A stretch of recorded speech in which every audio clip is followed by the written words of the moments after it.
Hindi kailanman inakala ng lalaki na bilang pinakamalakas na combat mage ng Magic Academy, agad siyang gumagamit ng high-tier magic. Ngunit ngayon ay itinaboy ng prinsipe bilang walang silbi. Dapat alam niyang kung wala ang kanyang proteksyon. Ilang beses nang namatay ang prinsipe. Sa tuwing pumapasok ang prinsipe sa dungeon para magsanay, palagi siyang sumusugod ng walang ingat, at hindi pinapayagan ng iba na magpakitang gilas. Kaya ang bida na isang court mage ay napilitang ipagsapalaran ng buhay para protektahan siya. Dahil dito ay pinag-aralan pa niya ang suportang mahika, na hindi niya talaga forte hanggang maging master level. Sa tulong ng buff ng bida, ang prinsipe ay parang walang sino mang makapigil. Sa paglipas ng panahon, inakala niyang iyon ay sarili niyang lakas. At ngayong araw na ito, matapos muling linisin ang isang dungeon, hindi na nakatiis ang prinsipe, at tuluyang pinaalis ang bida sa grupo. Nais sanang magpaliwanag ng bida, ngunit hindi siya pinakinggan ng mapagmataas na prinsipe. Sinabi pa nitong ang isang hamak na tulad niya ay hindi karapat-dapat maging tauhan niya. Wala nang magawa ang bida kundi umalis. Hindi niya namalayang, nakarating na siya sa hagdan ng Magic Academy. Pinili niyang maging court mage matapos magtapos, upang ialay ang kanyang talento. Ngunit hindi niya inakalang ganito ang kalalabasan. Habang nag-iisip, may isang pamilyar na tinig sa kanyang likuran. Paglingon niya, isa pala ito sa 4 na henyo ng akademya na si Yul.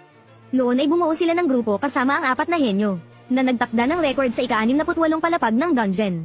Si Yul ang support ng grupong iyon, samantalang ang bida ang pangunahing attacker. Sila ay minsang kinilala bilang alamat ng akademya, dahil ang boss sa ika-68 palapag ng labyrinth ay may 5 ulo, na kailangang sabay-sabay na atakihin gamit ang 5 elemento, sa pamamagitan ng malalakas na mahikang pag-atake upang mapatay. Sa buong kaharian ay kakaunti lamang ang kayang gumawa nito, at nagkataon pa nga, na bago pa man siya makapagtapos ay kaya na ito ng bida. Mula sa mga sinabi ni Yul, nalaman niyang matapos umalis sa akademya, bumuo sila ng 2 kasama ng isang adventurer party. Kahit na may magagandang resulta, hindi pa rin sila makahanap ng angkop na attacker.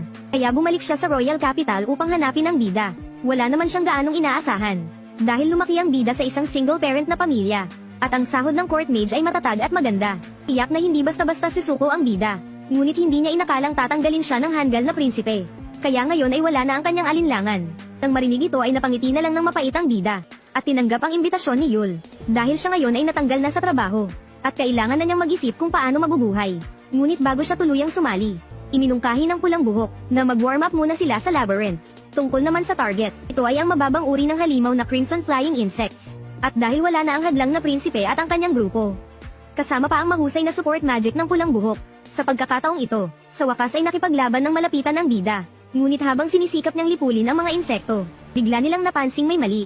Dapat ay hindi ganito karami ang mga insekto sa mababang antas ng labyrinth na ito. Ang tanging naiisip nila ay, ang kanilang pugad ay tila may nangyaring abnormalidad na naging sanhi nito. Nahulog sa matinding takot ang mga lumilipad na insekto. Wala nang oras para mag-isip pa.